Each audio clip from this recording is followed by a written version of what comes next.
중요한 게 있어요. 4절에 보면 그는 대적하는 자라 신이라고 불리는 모든 것, 숭배함을 받는 것에 대항하여 그 위에 자기를 높이고, 그러니까 신이라고 하는 모든 것 위에 자기를 높인대, 적그리스도가. 그러면 모든 종교가 하나가 돼야 되고 그 위에 적그리스도가 신 중의 신이 돼야 되는 겁니다. 그렇죠? 그리고 그 이후에 보세요. 이거 왜 이렇게 자꾸 목욕탕처럼 웅웅거리는 거예요? 그렇습니다. 보세요. 대항하여 그 위에 자기를 높이고 하나님의 성전에 앉아 자기를 하나님이라고 뭐 한다고요? 자기를 누구라 한다고요? 근데 앉아 있는 자리가 어디예요? 하나님의 성전이란 말이에요. 지금 예루살렘에는 유대인도 그렇고 기독교인들도 그렇고 저기는 여호와의 성전이라고 하는 곳은 없습니다. 모스크 사원이 있고 이슬람 사원이 있어요. 그러면 적그리스도가 나타나기 전에 반드시 제3성전이 세워져야 된다. 이게 우리의 전제이고 이 제3성전의 완공, 그것이 어디까지 왔는가가 오늘 살펴볼 주제입니다. 자, 우리 PPT 한번 보도록 하겠어요. PPT 쳐다봐요. 예쁘죠? 제가 했습니다. 제3성전 준비 완료. 그래서 이 제목만 봐도 알겠지만 제3성전은 지어질 준비가 완료됐습니다. 이제 전 세계의 흐름이 하나가 되고 이제 평화조약으로 인해서 그것이 추진되든 어떤 강력한 리더십 아래 그것이 추진이 되든 이게 아주 멀리 있는 옵션이지만 3차 전쟁이 이거는 아주 옛날에는 이게 지지가 높았습니다. 우선적인 견해였지만 이제는 아주 후순위가 됐어요. 3차 전쟁이 일어나서 이스라엘이 예루살렘을 온전히 수복하고 제3성전을 짓든 제3성전을 지을 준비는 완전히 끝이 났다. 다음 슬라이드를 보면 제3성전은 무엇인가 이렇게 되어 있고 제1성전, 제2성전이 있겠죠. 제3성전이란 말은. 제1성전은 어디입니까? 솔로몬 성전이에요. BC 587년. 이거 여러분 잠오라고 BC AD 이 말 하는 게 아니라 나는 이걸 얘기를 해야 되는 거고 여러분은 들어야 되는데 이게 또 오늘 또 BC AD 또 저라고 있네 하면 그냥 이거는 그냥 지나가세요. 아시겠습니까? 어차피 파괴됐어요. 587년 바벨론 느부갓네살 왕에 의하여서 어떻게 됐다고요? 파괴됐단 말이야. 두 번째 성전, 솔로몬 성전은 그렇게 파괴가 됐고 제2성전은 뭐라고 해요? 스룹바벨 성전. 바벨론 포로가 기환하여서 1차, 2차, 3차 백성들이 예루살렘에 돌아와서 BC 517년에 완공해서 AD 70년에 무너지는 게 제2성전입니다. 예수님 때에 들락날락 하셨던 그 성전. 그러면 헤롯 성전이 스룹바벨 성전이랑 이름이 다른데 이게 제3성전이 아니에요 라고 할 수 있지만 유대인은 기본적으로 이방인을 개같이 여기고 싫어합니다. 그래서 그들이 보기에 스룹바벨 성전은 그때 그냥 급하게 사람들이 포로 생활하다가 탈출해가지고 귀환해가지고 아무 재료도 그냥 잘 없이 부실하게 지었단 말이야. 그래서 헤롯 왕이 유대인의 환심을 사려고 정치적으로 지어줬던 성전이 헤롯 성전이다. 어마어마하고 크게 지어졌지만 유대인은 본인들에 의해서 지어진 성전이 아니기 때문에 이 헤롯 성전을 세 번째 성전으로 인정하지 않습니다. 그러면 앞으로 적그리스도가 활동하게 될 제3성전이 남았는데 유대인들이 제3성전을 건축하려는 이유가 있단 말이에요. 보세요 여러분. 끝날에 이게 미가서에 있는데 끝날에 이르는 끝날이 언제냐면 마지막 때입니다. 마지막 때에 어떤 일이 있냐면 끝날에 이르러는 여호와의 전의 산이 산들의 꼭대기에 굳게 서며 이렇게 되어 있고 저 끝에 보면 곧 많은 어떤 사람들이 가며 이르기를 이방 사람들이 이르기를 오라 우리가 여호와의 어디에 올라가자? 여호와의 산에 올라가자 한단 말이에요. 이게 이사야 2장 2절에도 있습니다. 유대인들은 이 말씀을 믿습니다.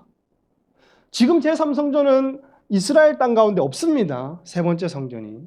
AD 70년에 디도 장군이 와서 로마에서 완전히 폭삭망해서 예수님이 돌 위에 돌 하나도 남지 않고 전부 무너진다 했지요. 근데 여러분, 이스라엘 가면 서쪽 벽에 통곡의 벽이라고 해서 아직 벽이 남아 있습니다. 그렇죠? 근데 예수님이 돌 위에 돌 하나도 남기지 않는다며. 그렇잖아. 근데 여러분, 성전을 바라보시면서 돌 위에 돌 하나도 남지 않고 무너진다 했고, 제자들이 와서 저 성전이 어떻게 되겠습니까? 종룡이 와서 물자오대 했고, 예수님은 그 성전이 무너진다 했습니다. 성벽이 뭐 이만큼 남아있던 것은 말씀의 성취와는 전혀 무관하다. 그래서 성전은 정말 완전히 폭삭망했는데 왜 돌 위에 돌 하나도 남기지 않고 망했냐면 유대인들이 그 당시에요, 벽과 벽 사이에 금과 은을 많이 숨겨놨습니다. 그걸 이제 로마 군대가 알아서 그러면 제일 많은 금과 은이 많다고 하는 여겨지는 데가 어디일까요? 민간 집일까요? 아니면 성전일까요? 성전이겠죠. 그래서 성전을 모조리 부숴버린 게 AD 70년 사건이다. 근데 이 이후에 유대인들이 성전을 지으려고 하니 요 미가서 4장 1절 2절 말씀과 이사야 2장 2절에 보니까 다시 여호와의 산에 성전이 생긴다 하고 이방인들이 몰려온다고 얘기를 하고, 이들은 결국에는 이 성전의 끝날에 이 성전에서 메시아가 열방을 다스린다고 믿습니다. 성전이 지어지고 메시아가 오고 열방을 다스린다. 어떤 종파는, 유대인 중에 어떤 종파는 메시아가 먼저 오고 성전이 지어지고 다스린다. 하지만 결국에는 성전은 지어진다고 믿기 때문에 지금 추진하는 세력들이 있습니다. 그러면 이 사람들은 이 말씀을 믿고 아직도 예수 그리스도를 기다리고 있어요. 우리는 여러분 예수님 2000년 전에 왔습니다. 그렇지요? 자기 몸을 허물면서 성전의 본체의 성전됨을 이루셨습니다. 완벽하게 이루셨고 자기 몸을 찢고 휘장을 찢어가면서 십자가에서 이루셨습니다. 그리고 몸된 교회를 통해서 성전됨을 완전히 이루셨고, 이제 나중에 이 교회가 준비될 때 예수님 재림과 함께 새하늘과 새 땅, 새 예루살렘 그 성전만이 우리에게 남은 거예요. 근데 아직도 유대인들은 성전을 기다리고 있고 예수님을 기다리고 있다. 메시아를 아직도 가면. 그래서 이 말씀을 붙들고 믿고 있습니다. 그 다음 슬라이드가 보면 3번 제3성전 추진하기 가장 적합한 현 이스라엘의 정부다. 이전에는 여러분 네타냐후 총리가 이스라엘 총리인데 한 15년 정도를 해드셨습니다. 근데 이전 정권 때에 진보 정권이 들어왔어요. 어쨌든 진보 정권이 들어오면서 이스라엘 가운데에 국민들이 학을 뗐어. 그래서 다시 네타냐후 총리가 작년 말에 총리직에 복귀했죠. 근데 역사상으로 가장 보수적인 정권이다. 이스라엘 역사상. 가장 극우라고 표현하기도 합니다. 그래서 사람들이 진보 진영에서 한번 뒤져보니까 네타냐후를 다시 찾게 됐고, 네타냐후가 다시 정권을 잡으려니까 누구와 손을 잡았냐 하면 이스라엘의 정통 유대인들이랑 손을 잡게 된 거예요. 보세요. 이스라엘 역사상 가장 우파 정부라고 되어 있는데 1년 반 만에 총리직을 복귀했고, 여러분 옆에 보면 오른쪽에 이스라엘이 여러분 120석 가운데 61석 이상이 되는데 아주 근소하게 네타냐후 총리가 저 오른쪽에 보면 의석수를 다 채워서 작년에 복직을 했는데, 여기 보면 독실한 시오니즘당이 있고 그리고 토라 유대주의 연합이 있습니다. 그리고 뭐 샤스라고 하는 이 사람들이 전부 다 정통 유대인 그룹이에요. 어떻게든 이들의 아젠다는 제3성전을 짓고 싶어하는 그룹입니다. 제3성전. 이제 하나님께 예배하고 여호와 하나님께 예배하고 기도해야 될 성전이 유대인에게 필요하다 하는 사람들이 모이게 된 겁니다. 네타냐후는 이 사람들의 손을 붙잡게 된 거예요. 그러니 장관을 전부 다 이런 정통 유대인들에게 세워주는 조건으로 총리직을 복직했기 때문에 휘둘릴 수밖에 없는 구조가 됐고, 우파 정권이 추구하는 것, 여기 보세요 여러분. 이 사람이 벤그비르라고 하는 사람인데, 이 사람도 아주 우파 정통 유대인 그룹 정당에 있는 사람입니다. 이 사람이 원래 이제 여러분 예루살렘 성전에는 이슬람 쿼터가 있고 무슬림 쿼터가 있고 유대인 쿼터가 있고 기독교 쿼터가 있기 때문에 민감한 지역입니다. 종교 간에 서로가. 유대인 지도자들이나 무슬림 지도자들이 함부로 예루살렘 성전 가까이 가면 이건 정치적인 문제가 됩니다. 거기서 종교 활동을 한다거나 가까이 가서 어떤 눈에 띄는 행동을 한다고 하든지 그러면 이거는 도발로 여겨지는 겁니다. 이게 금기시 되는 거거든요. 근데 이제 벤그비르가 이 금기를 깨버리고 얼마 전에 예루살렘 성전산에 산책을 하러 간 거예요. 그러니 무슬림들도 야 지금 도발하냐? 이렇게 돼버린 거예요. 근데 여기서 힘을 얻어서 정통 유대인 그룹들 그리고 제3성전을 짓고자 하는 그룹들이 뭐라고 얘기를 하냐면 보세요. 이 장관이 위에 네모 박스를 보면 유대교의 성진의 기도와 예배를 허용해야 한다는 주장을 한다라고 되어 있죠. 그리고 그 밑에 보면 문제는 이스라엘 우경화가 심하게 되면서 유대교 구구주의 세력들을 중심으로 이곳에 세 번째 성전을 세워야 한다는 주장이 강해지고 있습니다. 그래서 이 정권의 수명은 3년이 남았습니다. 그래서 이들은 3년 안에 제3성전을 이제 건립을 시작하느냐 마느냐 지금 중요한 사활에 걸려 있고 이 3년 안에 다시 제3성전을 추진하고자 하는 흐름이 있는 것이다. 제3성전의 위치를 보겠습니다. 위치 여러분 사실 우리가 서면 앞에 어디 위치도 잘 모르는데 제3성전 위치하는 게 참 골치 아픕니다. 근데 좀 힘들다는 말 믿음이 되면 안 됩니다. 쉽습니다. 보다가 주의 깊게 보세요. 깨달을지어다.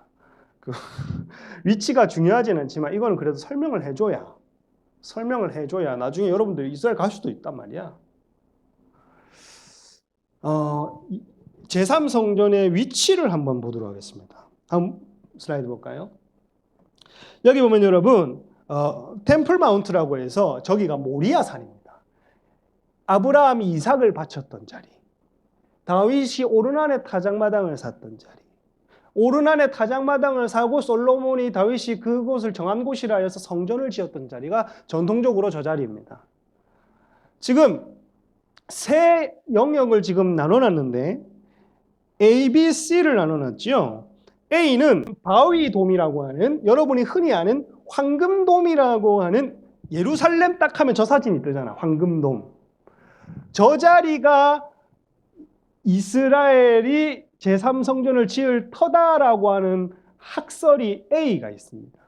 이건 민감한 문제예요. 저기는 세 번째 메카 중에 하나입니다. 모하마드가 승천한 곳이라고 무슬림들은 믿기 때문에 저거 함부로 건드렸다가 전쟁 납니다. B 지역. B 지역에 보면 저 오른쪽 하단에 저쪽에 오른쪽 하단에 보면 검은색 지붕 보이죠? 조명이 있는데 검은색 지붕 사원. 여기가 이제 B 지역입니다. 여기를 이제 저기는 또 민감한 부분이니까 저 흑돔이라고 부르는 저기에 성전을 짓자 해가지고 비견해가 나왔습니다. 학설이. 근데 여러분 무슬림들은 사실은 저 흑돔에서 경배합니다. 저기 황금돔 저기는 기념하는 곳이고 실제로는 저기서 경배를 한단 말이야. 그러면 여기 둘 다 건드렸다가는 전쟁 납니다. 그러면 A랑 B 사이에 어중간하게 왜 A랑 B 사이에 공간이 있죠? 왜? A랑 B 사이에도 왜 마당같이 공간이 좀 넓단 말이야. 그러면 저기가 어떠냐라고 또 어떤 마이너 그룹들은 또 저기를 하재. 마찬가지입니다. 전쟁 납니다. 그리고 또 이제 최근에 어떤 학설은 옆에 밑에 보면 C라고 해서 저기는 다윗성이 있는 곳입니다. 법궤를 메고 모리아 산으로 올라갔다 했지요. 그러니까 여기에 오벨이라고 하는 그 산지 그 막을 밀로라고도 하고 오벨이라고 하는 칸을 쌓아놨어 다윗이. 여기서 이렇게 올라갔단 말이야 성전으로. 아따. 그래서 저기는 다윗성이라고 해서 다윗과 그 자기의 장관들이 사는 곳이 다윗성입니다. 저기가 성전이 있던 곳이 아니겠느냐라고 하는 또 주장이 있습니다. 저기는 왜? 저기를 한번 해놓으면 전쟁 날 일도 없고 옆에 살짝 치워버리면 되거든요. 그래서 사람들이 저쪽에 집을 많이 삽니다. 지금 정부에서 쪽 터를. 좀 더 여러분이 거리감을 있게 보면 저렇게 되어 있습니다. 다음 슬라이드 저기 보면 다윗성이 빨간색 글씨로 되어 있고 그 노란색 원 안에 흰색으로 지금 못처럼 이렇게 흰색 테두리 있죠. 저기가 다윗성 전체입니다. 엄청 좁고 가파르잖아요, 지금. 노란색까지는 전부 내리막길, 비탈길, 절벽입니다. 그리고 옆에 오른쪽 보면은 기드론 골짜기 있고, 저 왼쪽에 보면 흰놈의 골짜기, 백인들의 골짜기죠. 저쪽에 보면 감람산이 있단 말이야. 감람산이 있고, 아까 여러분이 봤던 A, B가 저 위에 있죠. 그리고 저기 그 통곡의 벽이 있고, 동문과 감람산을 왜 여기 해놨냐면, 이걸 한번 참고하십시오. 예수님이 재림할 때 감람산에서 재림해가지고 이렇게 내려와서 동문으로 들어가십니다. 그러면 자, 또 줌아웃된 사진을 보겠습니다. 구글 위성으로 본 사진. A가 어딘지 여러분 이제 좀 알겠죠? 내가 안 가봐도 알겠죠, 대강? 저희가 A고 밑에 B란 말입니다. 흑돔이 있는데. 그리고 C가 저기가 다윗성입니다. 근데 면적을 한번 보세요. 면적을. 정말 역사적으로 보통은 다 A, B 지역 통틀어서 성전을 지었다고 하는데 다윗성이 있는 저 네모 면적을 보면 상대적으로 되게 좁습니까? 넓습니까? 아주 좁습니다. 저기에 여러분 이쪽 위 상단에는 아무리 발굴을 해도 그냥 보통 사람들이 사는 집이 있지 뭐 성전 건축물들이 아직 발견되거나 이런 것들이 없습니다. 요것도 보세요. 요거는 이제 나란히 딱 찍었는데 알 아크사 사원과 바위돔 사원이 있는데 여기도 아까 말했듯이 저 두 개가 옛날에는 지지를 많이 했습니다. 특히 저 노란색 황금돔이 이제 제3성전이 지어질 자리라고 해서 이제 3차 전쟁이 일어나겠구나라고 하는 주장들이 많았습니다. 근데 전쟁을 피하기 위해서 아까 B지역, 근데 B지역도 모스크거든요. 그러니까 둘 다 어쨌든 건드렸다가는 종교적 갈등이 일어나고 이거 세계적인 전쟁에 미치는 영향이 될 수 있습니다. 건드렸다가는 이제 제3성전을 짓기가 좀 곤란하게 되는 거죠. 그리고 또 여러분 아까 다윗성이 있던 C지역 보세요. C지역 왼쪽 사진을 보면 자 오른쪽 그늘진 부분이 기드론 골짜기 그리고 저 밑에 꼭지점부터 저 위에 산 꼭대기까지 쭉 올라가는 비탈길 그림이잖아요. 그렇죠. 그리고 오른쪽 사진도 왼쪽 밑에서 오른쪽 상단으로 올라가는 그림입니다. 그렇죠? 그러면 일단 기본적으로 면적을 한번 또 보십시다.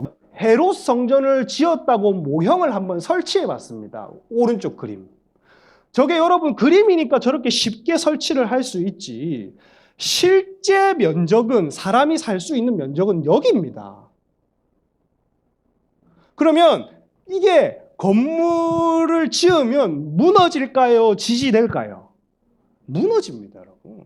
그리고 저기 아무리 땅을 파도 아직은 성전 벽돌이 있었다고 하는 발굴을 하지 못했다. 그래서 C 지역도 성전터가 아니다. 왜 C가 아닌지 좀 더 설명을 해보겠습니다. 다윗이 말년에 범죄해서 자기 교만 때문에 군대의 수를 하나님이 왕은 군대를 많이 두지 말고 여자를 많이 두지 말고 말을 많이 두지 말라 했거든요. 군대를 많이 두지 말라는 것은 자기 군사력을 의지해서 교만하지 말라는 말입니다. 근데 이제 다윗이 군대를 개수를 하다가 하나님한테 심판을 받는 장면인데 그걸 이제 용서함을 받으려고 오르난의 타작마당을 사러 가는 길입니다. 근데 오르난의 타작마당을 갓의 명령대로 가는 길인데 내려가요, 올라가요? 올라간단 말이에요. 올라간다고. 그리고 말씀대로 다윗이 어떻게 하니라? 9절에 올라간단 말이에요. 결국에는 다윗성과 성전은 밑에서 위로 이런 간격이 이렇게 있다는 겁니다. 비탈길이. 구조 자체가. 그리고 솔로몬이 역대하 3장 1절을 보면 솔로몬이 예루살렘 모리아 산에 여호와의 전 건축하기를 시작하였더니 그 모리아 산은 지금 어디라고 얘기를 해요? 오르난의 타작마당이란 말이에요. 그러면 아까 C 지역이 될 수가 없다. 왜냐하면 올라가서 타작마당은 여러분이 곡식을 가지고 옛날 타작하는 사람이라면 한그 곡식을 가지고 바람이 분다면 제일 밑으로 가겠어요? 제일 위로 올라가겠어요? 제일 위로 올라가서 제일 넓은 데에서 타작하겠어요? 좁은 데서 이거 하다가 괜히 그거 곡식들 다 굴러 떨어져가지고 여러분도 굴러 떨어질래요? 제일 넓은 데 간단 말이에요. 제일 넓고 바람이 많이 부는데. 그러니 아까 예루살렘 성에서 가장 높은 곳은 황금사원이 있는 그쪽입니다. A. 황금돔이 있고 B. 알-아크사가 있고 C. 다윗성이 있는데 여러분 저 빨간색한 저기에 빨간색 테두리를 보면 황금돔이 있는 만큼의 크기의 면적이 보입니까? 안 보입니까? 보이지요? 그리고 숲풀도 아직 있습니다. 그러니 여기를 잘 기억해 주세요. 여기를. 이쪽 지역을. 그리고 요 밑에 내리막길은 아까 말했던 기드론 골짜기입니다. 그 다음 보면 여러분 성전은 동문이 골든게이트, 황금문이라고도 부르는 골든게이트랑 성전문이랑 일직선이 돼야 됩니다. 지금 황금사원이라고 지지를 제일 많이 하는 데인데 일직선이에요. 저거 왼쪽으로 비껴나갔어요. 그러면 흑돔사원은 더 비껴나갔죠. 그러면 다윗도 더 비껴나가. 그럼 예수님 재림할 때 이렇게 재림하는 거야. 근데 그러면 예수님이 재림을 하려면 동문으로 딱 감람산에 딱 올라서서 가지고 동쪽 문으로 들어가셔가지고 성전문이 바로 앞에 일직선상으로 있어야 됩니다. 하늘에서 찍은 사진입니다. 저 위에 동문 보이죠? 빨간색 제일 저 왼쪽 저기 동그라미 쳐놓은데 저기가 동문입니다, 여러분. 그리고 저 밑으로 일직선상으로 쭉 내려오면 동그라미 표 찍은 데가 보이죠? 그리고 밑에 사진 보이죠? 저게 영혼의 돔이라고 하는 곳인데 최근에 어떤 또 주장이 있냐면 저기가 지성소 자리다. 성소 지성소 자리가 저기 있다. 그러면 황금돔을 지은 사람들은 왜 저기 지었냐면 쟤네들은 저기가 또 지성소라 하거든. 그러면 동문으로 이렇게 가야 된다니까. 저기에 딱 찍어버리면 예수님이 재림하실 때 동문으로 오셔서 쭉 저 지성소에 딱 찍힙니다. 그러면 저 빨간 동그라미가 잘 안 보여서 그렇지만 지금 왼쪽 하단 사진 보면 저렇게 되어 있어요. 북서쪽으로 황금사원 북서쪽으로 100m 떨어진 곳에 저기 성소 지성소 자리가 있습니다. 제가 아주 좋아하는 신학자인데 월터 카이저라고 하는 사람은 이렇게 얘기를 해요. 여기에 장벽을 치면 이렇게 왼쪽은 이스라엘 성전, 오른쪽은 무슬림 성전 해서 서로가 다투지 않고 공존할 수 있다. 얼마든지 성전 지을 수 있는 자리가 생겼습니다. 그리고 다음 슬라이드. 제3성전 건축의 충족 요건이 있습니다. 그러면 제3성전이 완료됐다면 준비가 그럼 충족 요건이 뭔지를 한번 살펴보겠어요. 충족 요건이 뭐냐 하면, 자, 한번 보십시오. 모든 준비가 어떻게 됐다고요? 끝났다. 유대인이 얘기를 합니다. 뭐라 얘기를 하냐면, 이스라엘 국가를 세우는 것보다 훨씬 더 쉬울 것이다. 모든 준비가 완료됐다. 메시아가 오시는 것과 성전이 깊은 연관이 되어 있다. 그러면 첫 번째 충족되어야 될 요건이 무엇인가? 다음 슬라이드. 첫 번째, 성전 기구가 있어야 됩니다. 두 번째, 슬라이드 넘기지 마세요. 두 번째, 제사장이 있어야 됩니다. 성전 기구를 다룰 수 있는 사람은 제사장입니다. 그렇지요? 그리고 세 번째, 붉은 암소가 있어야 됩니다. 나중에 설명하겠습니다.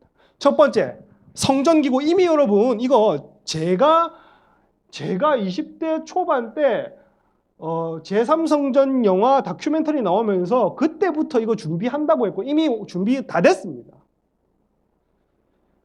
하프랑 수금, 뭐 옆에는 물두멍, 메노라, 저 예루살렘 가면 저 성전 안에 있거든요. 저거 제3성전 지으려면 쓰려고 저렇게 해놓은 겁니다. 모든 기구, 제사장의 옷도 다 준비되어 있습니다. 입을 옷도, 건축 자재도, 모든 게 다, 설계도도 모든 게 준비됐다. 1번 충족 요건 패스. 두 번째, 아론의 자손에게서 나타나는 독특한 남성 염색체의 형질을 근거로 DNA 검사를 실시했습니다.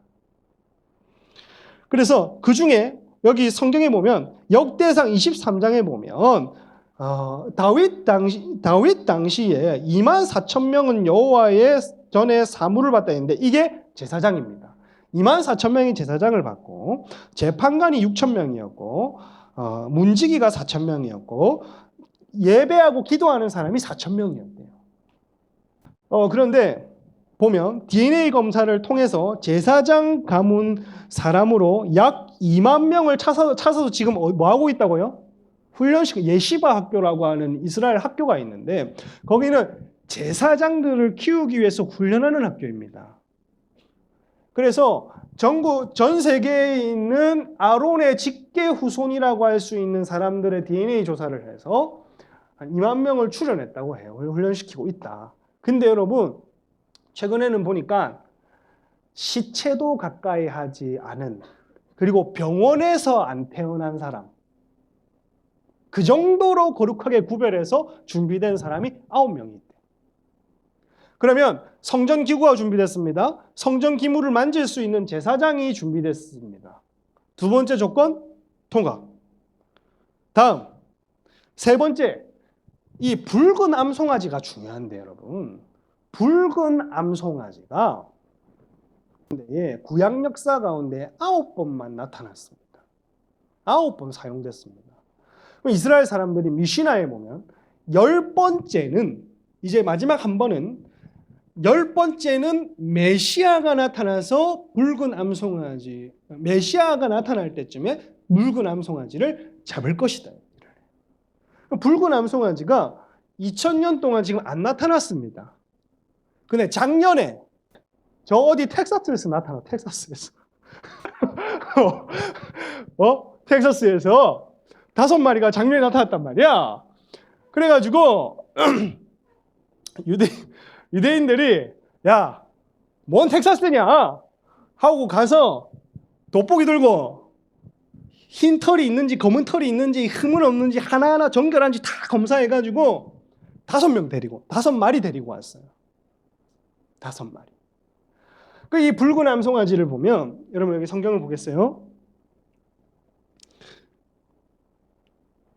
흠이 없고 아직 멍에 매지 아니한 붉은 암송아지. 흠이 없다는 말은 진짜 흰 털, 검은 털이 안 나고 멍에를 매지 않았단 말은 최소 3살, 3살, 많아도 4살, 3, 4년 된, 2년에서 4년 된 송아지여야만이 되는 겁니다.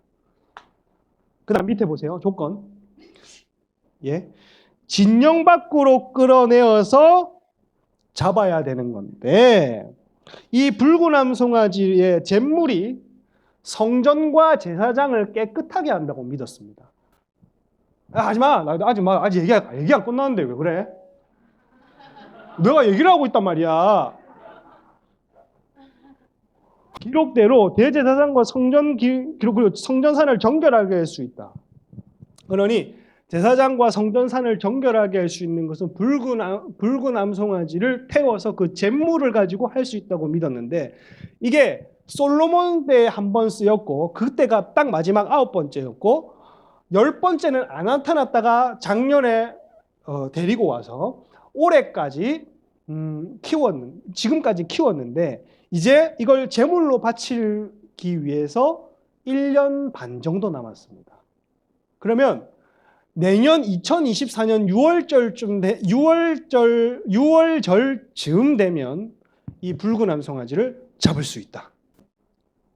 흠이 없고 암송아지. 내가 딱 저 사진 보고 무슨 생각했냐면 야, 저 한우구만 한우. 우리 한우랑 똑같네. 한우도 비슷하잖아. 느낌이 색깔이. 한우 아니야? 근데 사진은 여러 개 이렇게 찾아보니까 진짜 붉은색들이 있더라고요, 여러분. 다음 슬라이드. 진영 밖으로 끌어내어서 잡게 할 것이며 이렇게 되어 있는데 제사장은 2000규빗 되는 890m 떨어진 곳에서 붉은 암송아지를 잡아야 했습니다. 진영 밖에서 잡아라 했기 때문에 진영 밖도 동서남북이 있잖아요. 그러면 동쪽이 돼야 되는데 왜 동쪽이 되냐면 여러분 사진을 보십시오. 감람산 꼭대기에 가면 이거 송아지를 잡는 제단이 여기 있습니다. 그러면 이 제단이 어디와 마주 보냐 하면 성전 동쪽 문과 마주 봅니다. 왜 이렇게 마주 봐야 되냐면 만약에 이쪽이 동쪽이고 내가 제사장이고 저 뒤에 제사장 한 명이 가서 저기 감람산에서 제물을 잡고 있어. 그러면 서쪽에서 잡고 있으면 내가 이거 성전이 뒤에 있기 때문에 보여요, 안 보여요? 제가 잡았는지 안 잡았는지 안 보인단 말이야.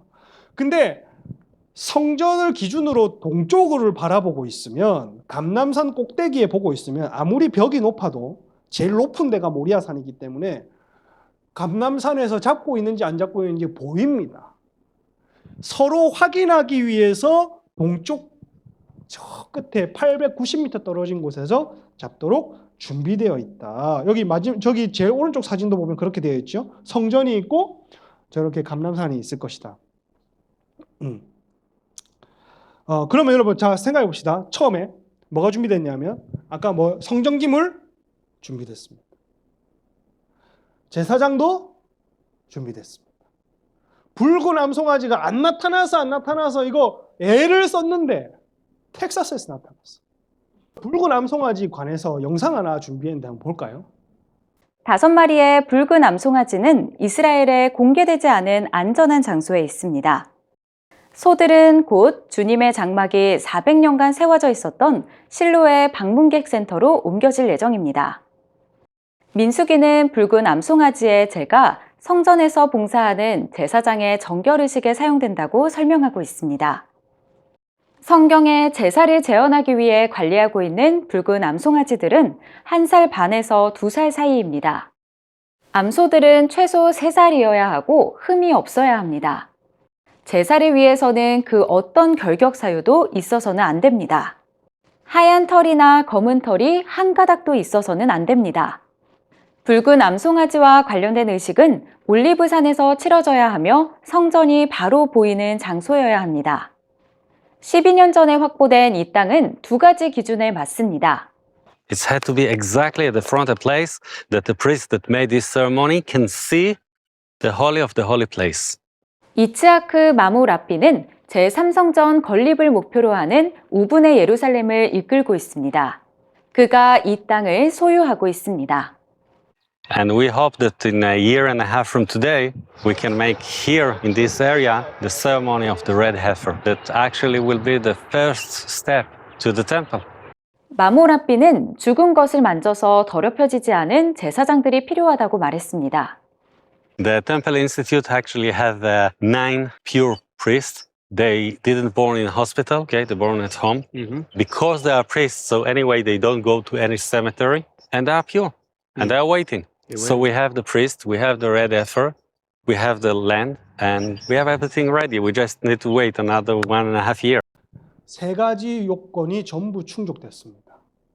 그리고 제일 중요한 또 하나의 중요한 마지막은 아까 적그리스도가 자기가 모든 신들 위에 뛰어나게 하고 자기를 하나님이라 부르려면 종교 통합이 이루어지고 하나님의 성전에 자기가 앉아야 되기 때문에 그러면 제3성전이 지어지기 전에 종교 통합도 있어야 된다, 없어야 된다? 있어야 된다. 다음 슬라이드. 교회의 배도가 있다. 보세요, 여러분. 이거는 뭐 2019년도인가, 뭐 20년도인가, 그 헤이그궁에서 있었던 겁니다. 헤이그궁에서 여기 뭐 종교 지도자들이 와가지고 종교 통합 선언문을 발표했습니다. 여기 뭐 유대 체교 지도자, 교황 그리고 뭐 다 이렇게 왔었거든요. 이미 여러분 WCC 부산총회가 2013년도에 있었고 그거는 너무 많이 여러분이 뭐 들었을 것이고 또 쉽게 찾아볼 수 있습니다. 거기에 핵심이 뭐냐면 1991년도 WCC 총회를 보면 정원경인가 그 여자가 있어요. 그 미친 여자가 하나가 있는데 초혼제를 드립니다. 히틀러로 인해서 죽은 영혼, 일제 때 또 죽은 또 어머님들 또 이런 희생자들의 영들을 불러서 이렇게 혼을 달래는 그게 유니온 신학교 출신의 신학 교수의 행위입니다. 샤머니즘. 그 사람이 얘기를 하는 거 보면 이렇게 얘기를 해요. 그분이 제게 이렇게 말씀하셨어요. 그러나 불교에서는 고통에서 벗어나는 길이 있다. 네가 매일 새벽 4시에 우리 절에 와서 100일만 기도를 하면 너는 고통에서 해방될 것이다. 제가 그 말에 쏠딱 넘어가갖고 비가 오나 눈이 오나 새벽 4시에 가서 새벽 기도를 하게 된 거죠, 절에서. 그리고 이제 결국은 그것이 저를 숭산 스님의 제자가 되게 하였고 숭산 스님의 권유로 그렇게 안 하면 안 된다고 하셔서 머리를 깎고 1년 동안 스님으로 살았습니다. 저는 불자 그리스도인이라고 말할 수밖에 없게 되었습니다. 저는 기독교 신학자이면서 숭산 스님께 계를 받은 불교 법사가 되었습니다. 너는 예수님하고 결혼하고 부처하고 연애하냐? 뭐 이렇게 말을 하는데 내가 사실 그런 게 아니고 우린 셋이 같이 사는 것 같다. 그렇게 말씀을 드렸어요. 기독교의 미스틱이나 이슬람의 수피나 불교의 선 명상자나 우리는 같은 트라이브구나, 우리는 동족이구나 이런 생각을 하게 됩니다. 2013년도에 또 그 종교 통합의 흐름이 부산 땅에 있었죠. 여러분 땅에 있었습니다. 지금 여러분이 밟고 있는 이 땅에서 그 흐름이 있었고 좀 전에 얘기했지만 이제 WCC는 그냥 아류 정도입니다. 아류고 저기 헤이그궁에서 했던 종교 선언부터 이제 본격적으로 전 세계의 종교 통합의 흐름이 시작되는 겁니다. 프란체스코 교황이 계속해서 여러분 전 세계 방방곡곡 갔던 흔적들을 보면 다 타 종교 회의와 함께 평화를 위해서 많이 다녔습니다. 그리고 2019년도에 아브라함의 집 건설 기독교, 이슬람교, 유대교 한 자리에 아브라함의 집이라고 하는 것을 아부다비에 세웠습니다. 기독교, 무슬림, 천주교, 유대교, 하나님, 아브라함에게서 다 시작되었기 때문에 하나님 아래에서 평화를 누리는 한 가족이라는 겁니다. 이게 불과 몇 년 전에 코로나 시즌 때 있었고 그리고 제3성전을 지을 때 유대인들이 이건 유대교의 성전이야 하지 않고 아까 성경 구절 보니까 이방인들이 올라와서 예배를 드린다 했거든요. 그럼 뭐라고 얘기를 하냐 하면 제3성전은 유대교만의 성전이 아니라 모든 종교의 성전이다. 그러니까 두 번째 영상 한번 같이 보도록 하겠습니다. 이것도 많이 보신 분들은 보셨을 영상입니다. Building the third temple, then everybody will prosper because this is what this temple is for the whole world. So you think that there could be some union between all the religions as part of this? Absolutely. We already have unity, but everybody's afraid from the terrorists. So this is our job to unify everybody to worship the only true living God in the third temple with all the nations that will worship God. Would you say it's more of a one world temple for the whole world? It will not be never one religion. It will Okay. be nations. Okay. And the nations are like gemstones, very precious. Okay. You think we're in the time it's almost here, the third temple? Yes, absolutely. Many Muslims, I'm talking about the high, let's say, rank or hierarchy in the Muslim religions, came to us and asked us, please build a temple. Why? Because the temple is for everybody, it's for the whole nations to prosper and thrive. So they came to us and asked, please build a temple. Now, the problem is with the radicals. The New World without any, let's say, negative and forbidden feelings, like hatred, like revenge, like it will be only loving, appreciation, honoring. So this will be a new world, but not all order. It will be a new world, holistic, the holistic way, the way God wants it. 모든 종교가 예배하기 위해 이제 세워질 것이다. 성경대로 흘러가는 거예요, 여러분. 성경대로 예언이 성취되는 겁니다. 우리가 성경을 무시하고 성경을 그냥 뭐 굴러다니는 책 중에 하나로 봐서 그렇지, 우리가 읽든 안 읽든 성경대로 흘러가는 게 세상 역사입니다. 우리가 하나님을 어떻게 생각하든지 간에 하나님의 시간표는 아주 빠르게 흘러가고 있습니다. 여러분이 부정하지 않든 부정하든지 간에 성경대로 세상은 흘러가고 시세는 그것을 따라가는 수밖에 없습니다. 지금 제3성전의 건립 목적은 분명하게 드러났다.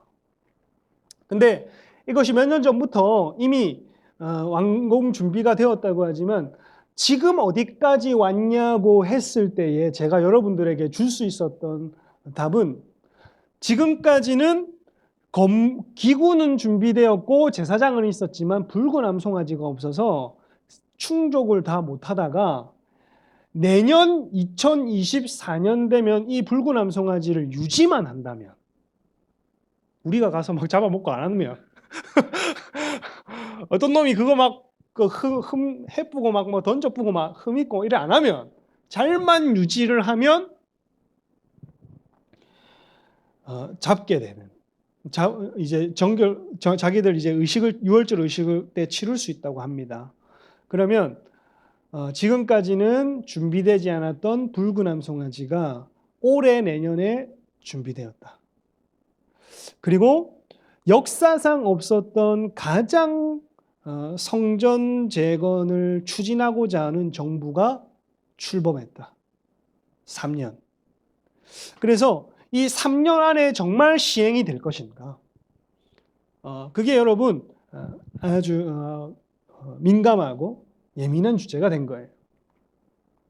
물론 뭐 정치란 게 어떻게 뒤바뀔지 모르고 어떻게 될지 모르니까 3년 이거 돼도 못 세울 수 있습니다.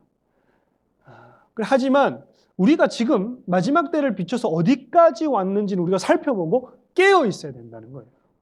그러면 여러분, 유대교만 이렇게 생각하고 저 같은 사람만 이렇게 생각하느냐? 관심 있는 사람도 있고 관심 없는 사람도 있지만, 저는 아무것도 아닌 사람인데 기독교계에서 아주 탁월한 신학자, 레전드급의 신학자는 뭐라고 이걸 견해를 하는가에 대해서 한번 마지막으로 살펴보죠. 월터 카이저라고 하는 구약 신학의 아주 저명한 권위자입니다. 이 사람 뭐라고 얘기를 하느냐? 저는 성전이 다시 지어질 것이라고 생각합니다. 다음 슬라이드. 마지막 때가 곧 온다는 징조입니다. 이렇게 얘기를 하고, 그 다음 로버트 소시. 저는 성경에 유대인들이 성전을 재건할 것이라고 믿고, 그 다음 주님이 오시기 전에 그곳에 성전이 뭐 할 것이다? 있을 것이다. 다음 데럴벅이라고 하는 아주 탁월한 신학자 중에 한 명입니다. 이 사람 뭐라 얘기를 하죠? 상황이 맞추어진다면 할 수 있을 것이다. 상황이라는 게 뭐겠어요? 이런 어떤 아까 말했던 여러 조건들이나 정세와 흐름들이 맞아떨어지고 하나님의 카이로스가 된다면 이건 할 수 있는 것이다 라고 얘기를 합니다. 여러분, 성경의 전문가들이 이제 마지막 때라고 얘기를 하고 제3성전을 기점으로 이스라엘은 하나님의 시간표로 얘기를 합니다. 지금 주님의 발자국이 어디쯤 왔나를 여러분들이 보려면 이스라엘에 어떤 일들이 일어나는지를 앞으로 10년 상간에 보면 거의 정확하다. 그래서 여러분 정말 우리가 이제 깨어 있어야 되고, 아까 적그리스도가 활동하려면 성전이 반드시 있어야 됩니다. 그럼 요거 지금 준비됐다고 얘기를 하는 거예요. 그럼 우리도 여러분 어차피 이날은 주님이 멸망의 아들을 막아놓는 중이라고 하셨을 뿐이지 이날은 옵니다, 여러분. 그러면 우리에게 주님은 늘 말씀으로 권고를 하세요. 뭐라고 얘기를 하느냐? 요거 성경 구절만 같이 읽어보고 우리 같이 기도하도록 하겠습니다. 디모데후서 3장 보십시오. 3장 1절. 마지막 때가 되면 따라해 주시면 감사하겠습니다. 우리 성전, 내 몸, 내 영을 완공하라. 여러분, 저거 유대인들이 짓는 성전은 뭐 우리랑 그렇게 뭐 벽돌 하나 쌓는 거에 돈 투자할 필요 없고 후원할 필요도 없습니다. 저들은 저들의 일을 하는 거고, 우리가 해야 될 일은 여러분의 속사람, 예수님이 이루어 주신 성전이라고 하는 우리를 준비시켜야 되는 겁니다. 예수님이 다시 오시기 때문에, 나에게 다시 오시기 때문에. 보시면 디모데후서 3장 1절에 보면 너는 이것을 알라. 말세에 고통하는 때가 이르러 사람들이 무엇을 사랑한다고요? 이거 해석하진 않겠습니다. 하지만 같이 읽어보도록 하겠습니다. 사람들이 자기를 사랑하며 시작. 자기를 사랑하며 돈을 사랑하며 자랑하며 교만하며 비방하며 부모를 거역하며 감사하지 아니하며 거룩하지 아니하며 3절 무정하며 원통을 풀지 아니하며 모함하며 절제하지 아니하며 사나우며 선한 것을 좋아하지 아니하며 4절 배신하며 조급하며 자만하며 쾌락을 사랑하기를 하나님 사랑하는 것보다 더하며 5절 마지막으로 경건의 모양은 있으나 경건의 능력을 부인하니 이 같은 자들에게서 너는 돌이켜라. 마지막 때에 고통하는 때가 이르러, 환난의 때가 이르러서는 사람이 자기를 사랑하고 돈을 사랑하고 무정하며 이런 것들이 있다는 거예요. 10몇 가지의 이 죄악들이 사람들에게 더러운 우리 영과 혼과 몸이라고 하는 이 성전에, 저들은 붉은 암송아지로 그 잿물로 씻어야 되지만 우리 여러분 예수님 보혈로 날마다 씻어야 됩니다. 자기를 사랑하고 자만하고 거역하며 거룩한 걸 좋아하지 아니하고 선하지 아니하고 경건의 모양은 있으나 경건의 능력은 없는 모든 삶에서 날마다 씻어내시기를 축복합니다. 말세에 고통하는 때가 이르러 우리는 우리 성전을 정결하게 하라고 사도 바울도 권고하고 있는 것이고, 또 다른 구절 베드로는 뭐라고 얘기를 하느냐? 베드로전서 4장 8절을 보면 4장 7절 8절을 보겠습니다. 찾았습니까? 베드로전서 4장 7절 시작. 만물의 마지막이 가까이 왔으니 그러므로 너희는 정신을 차리고 근신하여 기도하라. 무엇보다도 뜨겁게 서로 사랑할지니 사랑은 허다한 죄를 덮느니라. 9절 서로 대접하기를 10절까지만 읽어볼까요? 각각 은사를 받은 대로 하나님이 여러 가지 은혜를 받은 선한 청지기 같이 서로 봉사하라. 베드로전서는 뭐라 얘기를 하냐? 바울은 뭐라 얘기를 하냐면 자기 사랑, 돈 사랑, 네 안에 있는 가득한 하나님 외에 성전 안에 있는 모든 그거 준비해야 된다. 네 성전을 완공할 준비해야 된다. 네 성전을 건축할 준비해야 된다. 건축 자재가 어디 있니? 건축 기구가 어디 있니? 네 제사장으로 세워놓으신 예수가 네 마음에 어디 있니? 붉은 암송아지처럼 예수의 보혈이 네 마음에 어디 있니? 그리고 얘기를 하는 거예요. 베드로 사도는 이렇게 얘기를 하는 거예요. 사도 바울은 너 하나님 사랑에 대해서 얘기를 했고, 결국에는 베드로도 얘기를 하는 거예요.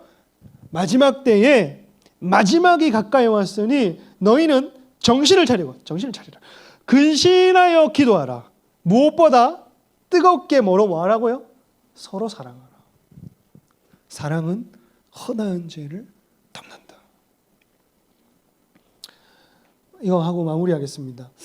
여러분, 날마다 우리가 죄와 싸우되 피 흘리기까지 싸우고 깨고 깨어나고 정신을 차리고 하다가 그래도 여러분 어떻게 죄를 완벽하게 여러분이 매일매일 하겠어요? 근데 형제에게 허물이 보이고 허물이 들키고 이런 것들, 이 뭐라고 얘기를 해요? 서로 사랑하면 넘치다가도 흘러낼 그 죄까지도 덮어줄 수 있다는 건데, 그 사랑이 우리에게 있는가? 그 사랑이 여러분에게 있는가? 우리에게 있는가?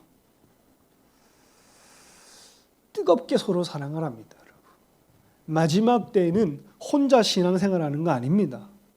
또 포스트 코로나가 오고 또 팬데믹이 오면 또 여러분 가운데 어떤 사람들은 또 나 혼자 예배 방구석에서 들어야 되나? 집구석에서 라이브 켜야 되나?